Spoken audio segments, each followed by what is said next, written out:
Bueno, bárbaro.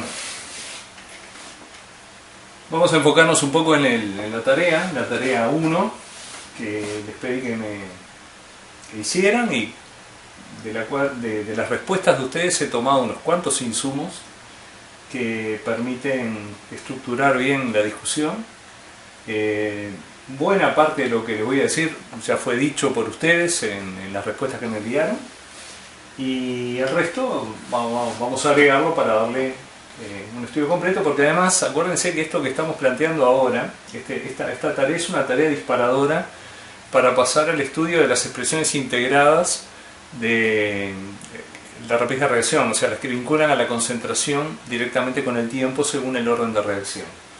Entonces pareció interesante abordar el caso de dos drogas de consumo bastante generalizado, que las vamos a tratar de la misma manera. Ya la gente que tiene orientación hacia las ciencias médicas, una droga en definitiva se diferencia de un fármaco, una droga psicotrópica, ¿no? Se diferencia de un fármaco en el objetivo que uno busca cuando lo consume, pero desde el punto de vista de su química, de su metabolismo, es muy similar a prácticamente cualquier fármaco. Entonces esto que estamos viendo acá son dos comportamientos bastante típicos en el metabolismo de los fármacos. El metabolismo de los fármacos, llamamos metabolismo al conjunto de las reacciones químicas que tienen lugar en un organismo. El metabolismo de un fármaco es una reacción que ocurre en varias etapas.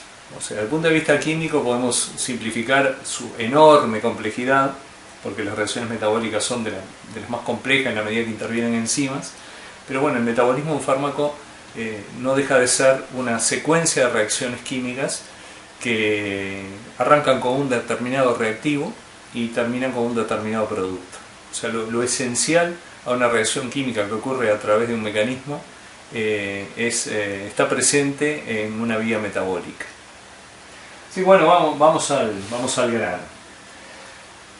¿Qué cosas coinciden prácticamente en todas las respuestas que ustedes me presentaron? Bueno, obviamente la zona roja, el tramo 1 de cada curva, corresponde a el aumento de la concentración en sangre de la droga respectiva.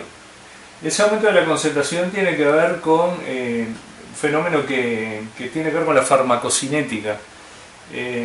Cuando uno administra una droga, un fármaco, la primera etapa es la liberación, ¿no? O sea, el fármaco es liberado en la zona en la que va a ser absorbido. Por ejemplo, si es por vía digestiva, uno ingiere una pastilla y el fármaco es liberado dentro del estómago. Luego de la liberación viene un proceso de absorción, o sea, lo que está dentro del estómago no está dentro del organismo. O sea, los seres vivos, la mayoría, por lo menos podemos considerarnos los más evolucionados como una especie de tubo en que tenemos una boca de alimentación y una boca de salida o de eliminación. Todo lo que está dentro del tubo no pertenece al organismo, por más que esté dentro del estómago y esté hasta dentro de mi cuerpo, pero no está realmente dentro del cuerpo, está dentro de un órgano hueco que viene de una boca de entrada y va hacia una boca de salida. Entonces ese organismo tiene que absorber el fármaco, en este caso el alcohol o la cocaína. Ese alcohol pasa por una etapa de absorción y en la medida que es absorbido, o sea, tiene que atravesar membranas biológicas, su concentración progresivamente va aumentando, y es lo que vemos en la zona roja. Claro, el mecanismo de absorción no es un mecanismo sencillo. La farmacocinética es una rama de la farmacología, uno de los temas grandes de la farmacología, que requerirá de mayor estudio para aquellos que se dediquen a eso. No vamos a entrar en los detalles. Pero claro, nosotros acá estamos hablando de alcohol en sangre y cocaína en sangre. Para que llegue a la sangre tiene que atravesar unas cuantas membranas y tiene que atravesar unos cuantos procesos, ¿sí? O sea, hay modelos que representan al organismo como dividido en varios compartimientos, o en dos compartimientos, o en un solo compartimento. Son modelos que pretenden explicar la acción farmacológica de la manera más sencilla y más comprensible posible. Pero bueno, son modelos en los que no vamos a entrar.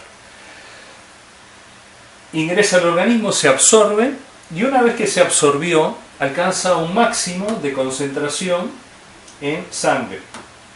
Ustedes hablaron de las unidades, tal vez la discusión sobre las unidades y el tiempo, como son drogas diferentes, evidentemente se eligen las escalas con tiempos y concentraciones diferentes. Vieron que acá la concentración está en miligramos, aquí está en nanogramos, ¿no? O sea, 10 a la menos 9 gramos, acá es 10 a la menos 3 gramos.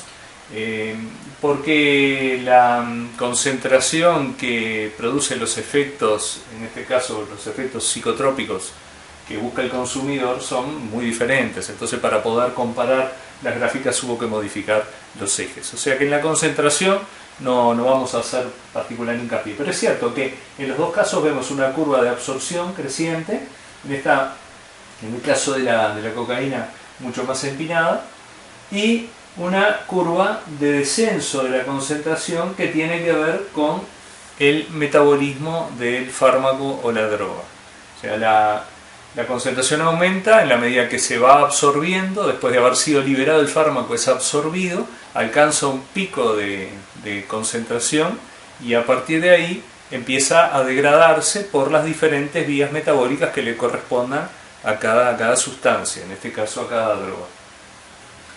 Y lo interesante es, bueno, un comentario acá en la curva de alcohol en sangre. Alguien respondió que evidentemente había una segunda ingesta porque había llegado a un máximo y después creció un poquito más. Yo no sé si atribuirlo a una segunda ingesta de alcohol o que en realidad a la curva acá le faltan puntos y esto sería mucho más suave, porque las curvas, si ustedes buscan curvas de farmacocinética, metabolismo de fármacos o de drogas, van a ver que muchas veces aparecen con una, no con un pico acá, sino con una curva bastante pronunciada, pero con un comportamiento más suave que el que aparece en la gráfica. Así que digo, no me atrevería a decir que acá lo que ocurrió es una segunda ingesta, porque pienso que una segunda ingesta podría provocar un aumento con pendiente mayor todavía, pero bueno, eso se lo preguntan a los que saben. Yo la verdad que no estoy en condiciones de responder eso. Pero vamos a concentrarnos en lo que pasa en el tramo azul. Bien dijeron que en el caso del alcohol, el descenso de la concentración sigue una pauta lineal. Y si sigue una pauta lineal, tiene una pendiente constante.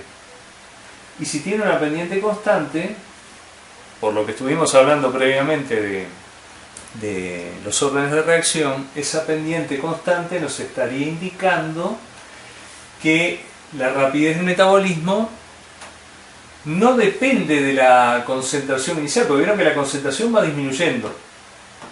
La concentración es cada vez más baja. Y sin embargo, el ritmo al cual va siendo metabolizado el alcohol es el mismo.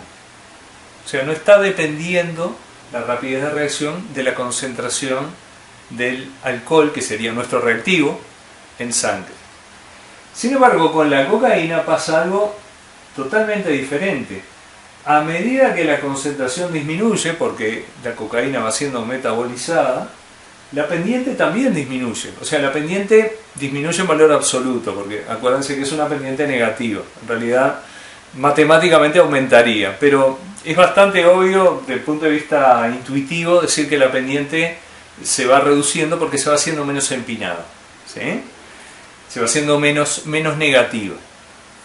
Eso quiere decir que en el caso de la cocaína sí es importante la concentración de cocaína en sangre para determinar su cinética. Entonces acá tenemos dos casos extremos.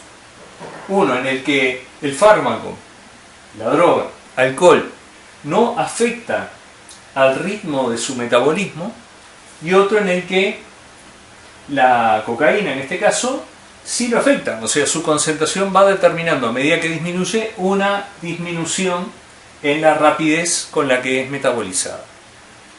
Una cosa que puede sorprender de estas dos curvas es que a pesar de que el metabolismo del alcohol y de la cocaína son procesos metabólicos, valga la redundancia, complejos, que involucran enzimas, que involucran varias etapas, aparentan tener un comportamiento matemático muy simple. Y ese comportamiento simple tiene que ver con algo que habíamos mencionado anteriormente.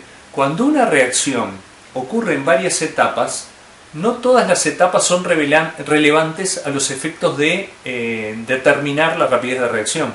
La rapidez de reacción depende de una etapa que es la etapa particularmente lenta, el cuello de botella de esa reacción.